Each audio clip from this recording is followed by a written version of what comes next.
Kurt, what is going on?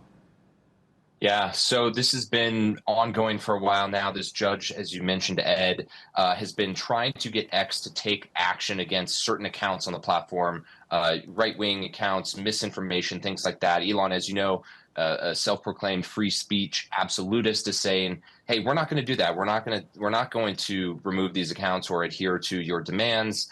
As a result, he a few weeks ago even shut X's operations in the country. Now the judge is saying, well, you need at least a legal representative here in the country in order to operate. And if you don't appoint one, we will remove the app entirely. It sounds like X is not going to appoint someone. So now we're in a bit of a standoff here, waiting to see, is this judge really going to follow through and ban X in Brazil? And this is where Elon Musk's conglomerate of companies suddenly comes to bite him, because this judge isn't taking action just at X alone. That's right. I mean, this is the universe, the Elon Inc. universe, right? And to get to X, the judge is going through Starlink, which is, Elon's one of Elon's other businesses, and so freezing bank accounts there in order to take money for fines that X owes, right? And so, to your point, Caroline, this is a great example of where running 6 different companies, especially in countries where there are adversarial relationships, can really be a detriment to him. And this was something that when Elon first bought X was a real concern. Would there be governments across the world that would apply pressure on Tesla or Starlink or something else, XAI, in order to get to the speech-related issues that happen on X? And we're actually seeing that play out here in Brazil. Kurt, I know this seems like a very simple or basic question, but what is X's footprint in the country of Brazil? Like, do they have a big office with hundreds of people working there? What are we talking about operationally? Yeah.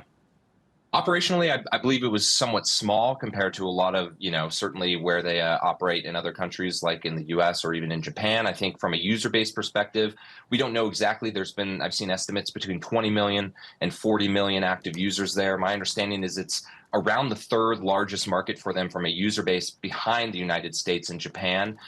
So, significant for sure. Brazil is a country where, people are very active online, very active on social media. WhatsApp is huge there. Instagram is huge there. X is huge there. So this is a significant issue for them. I don't know if that usage necessarily translates to a huge revenue driver for the company.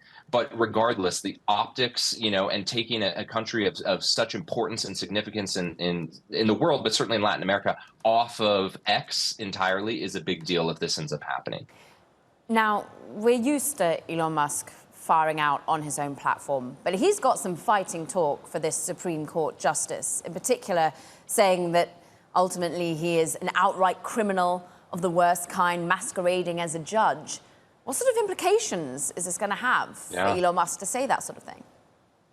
Well, it's hard to imagine this bridge being rebuilt at any point in the near future, right? I mean, he's sort of going scorched earth here on this judge. I believe he also posted an image that was created by Grok, his AI bot, that showed, the judge behind bars, basically saying you're going to jail, right? I think, when you have someone like Elon who's known to lash out at his competitors, who has almost 200 million followers on X, I mean, these are serious,